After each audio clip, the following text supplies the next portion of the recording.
Assalamualaikum warahmatullahi wabarakatuh. Selamat pagi anak-anak. Gimana kabarnya semua? Semoga semuanya dalam keadaan sehat walafiat. Nah, hari ini kembali lagi di pembelajaran IPA. Ibu ucapkan selamat datang di pembelajaran IPA. Hari ini kita akan mempelajari apa ya kira-kira? Jadi hari ini kita akan melanjutkan materi yang sudah kita bahas sebelumnya. Ada yang masih ingat materi sebelumnya kita belajar apa? Nah, ayo ada yang masih ingat. Jadi kita akan masih mempelajari tentang bab 1 objek IPA dan pengamatannya. Nah, sebelumnya kita mempelajari tentang besaran pokok.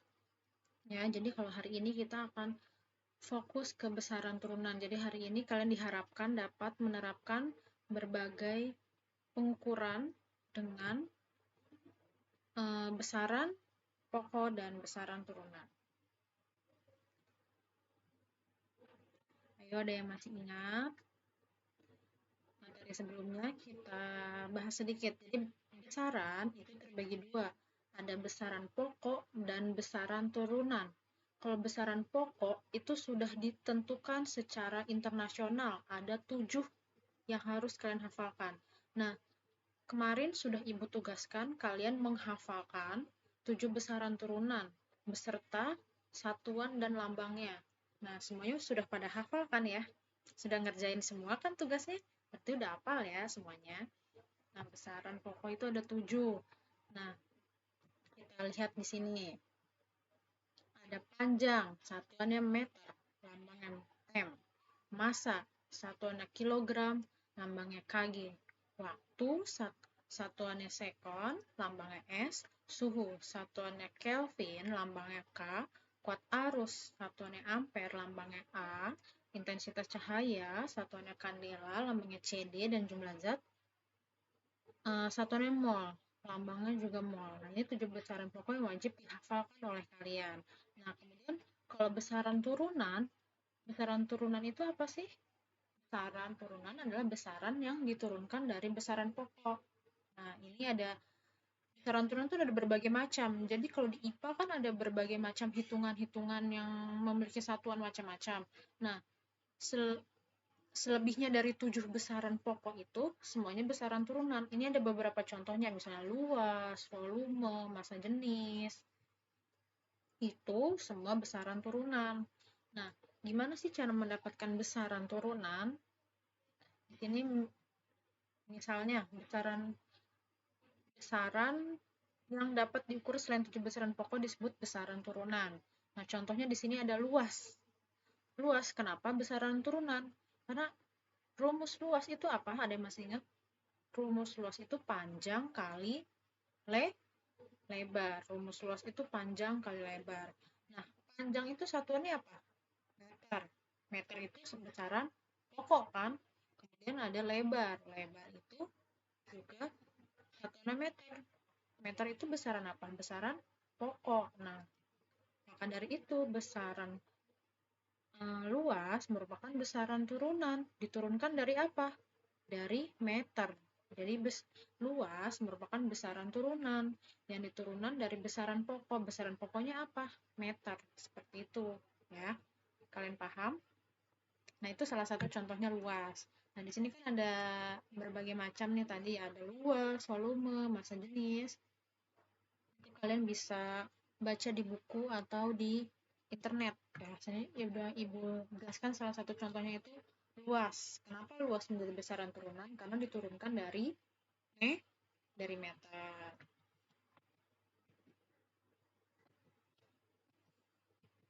Nah, kemudian di sini ada beberapa rumus yang harus kalian pahami. Di sini kita akan bahas beberapa besaran turunan. Yang pertama ada volume. Jika mempunyai kaleng besar dan kaleng kecil yang dipergunakan untuk menampung air, kaleng besar pasti dapat menampung lebih banyak air daripada kaleng kecil. Hal tersebut berkaitan dengan ruangan yang terisi oleh air. Nah, ruangan yang dapat menampung air tersebut disebut volume. Nah, rumus volume itu panjang kali lebar kali tinggi. Panjang itu satuannya meter, lebar itu juga satuannya meter, tinggi itu juga satuannya meter. Maka volume itu turunan dari meter. Nah, di sini ada contoh soalnya. Bagaimana menentukan volume suatu zat? Misalnya di sini ada zat cair. Nah, kita mengukur volume zat cair ini berapa sih? Nah, zat cair itu kan tidak memiliki bentuk, bukan panjang, bukan lebar, nggak ada bentuknya, bukan persegi, bukan segitiga, bentuknya tidak beraturan. Nah, bagaimana cara mengukurnya? Nah, dapat diukur dengan menggunakan gelas ukur. Nah, misalnya kita punya air, kita tumpahkan ke dalam gelas ukur. Nah, di gelas ukur menunjukkan bahwa volume air itu 100. Nah, maka volume airnya 100 ml. Ini ada beberapa ketentuan. 1 liter sama dengan 1 dm kubik. 1 liter sama dengan 1000 ml. 1 ml sama 1 cm kubik. Ini ketentuan yang harus kalian hafalkan. Untuk kalian bisa melakukan konversi satuan. Nah, di sini misalnya kita punya problem atau masalah. Ya. Bagaimana kamu memutuskan membeli minuman botol atau minuman kaleng agar lebih ekonomis atau lebih murah? Misalnya kalian diminta membeli minuman oleh ibu kalian. Nah, kemudian cari yang harganya murah ya. Ibu kalian berpesan. Kemudian kalian pergi ke supermarket. Nah, di supermarket itu misalnya ada minuman soda, yang kaleng, sama yang botol. Nah, kira-kira kalian mau beli yang mana ya? Kira-kira mau beli yang kaleng atau yang botol ya? Murahan yang mana nih? Misalnya di sini petunjuknya kita menemukan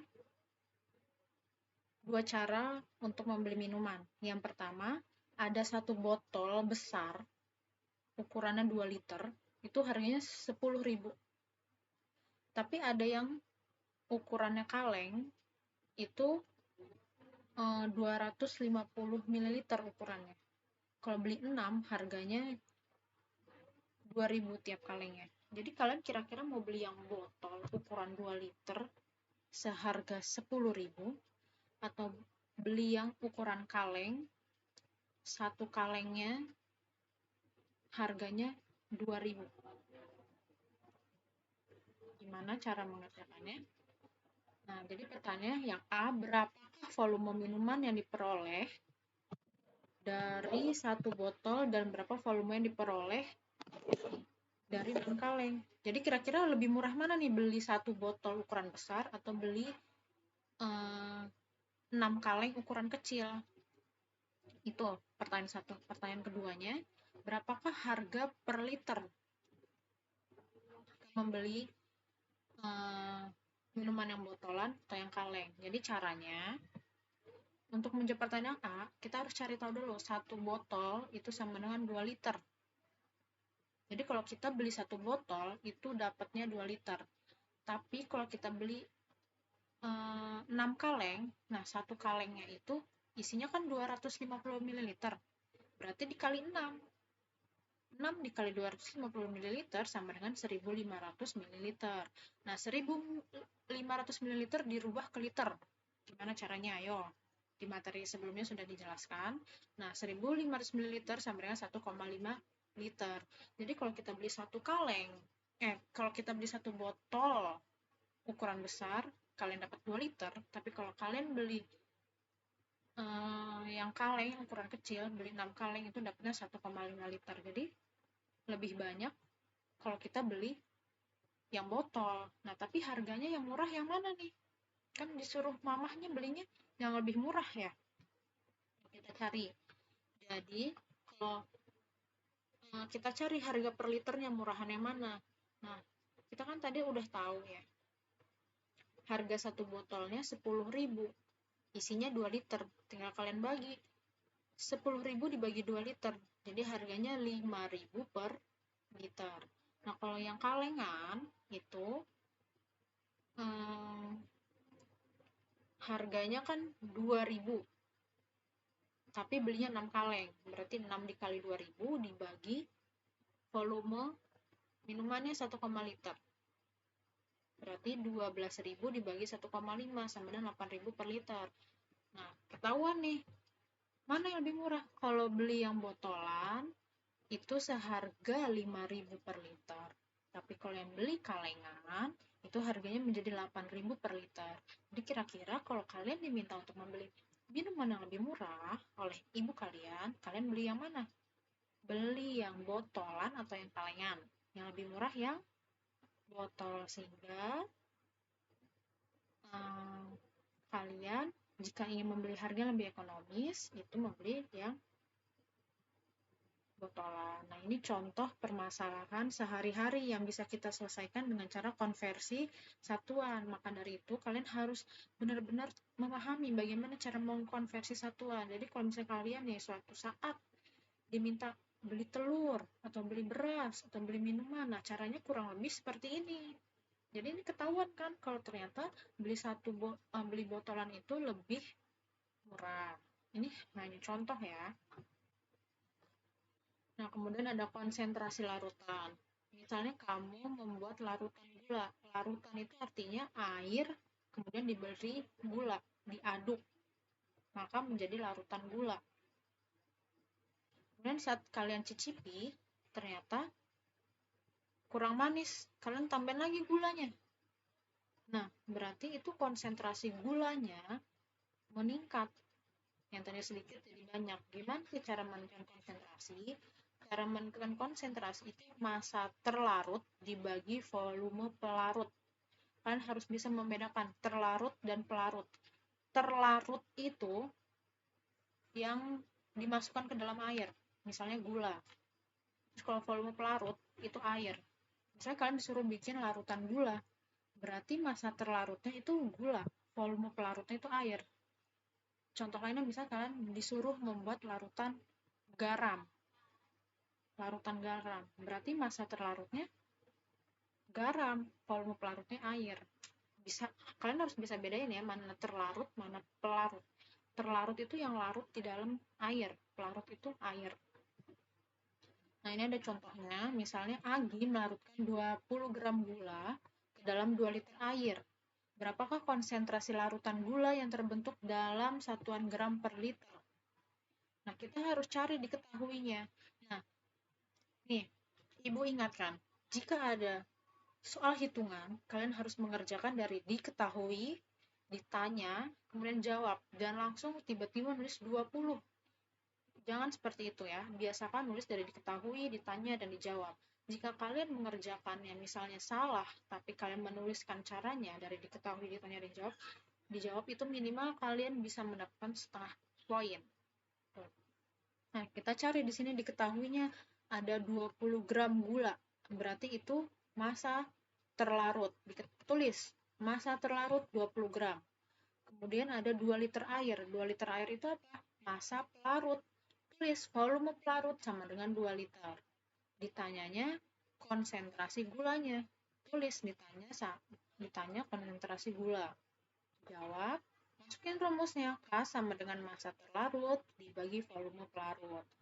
Tinggal masukin massa terlarutnya berapa? 20 dibagi volume pelarutnya berapa? 2. Berarti 20 dibagi 2 sama dengan 10 gram per liter. Maka konsentrasi gula yang terbentuk itu 10 gram per liter. Seperti itu.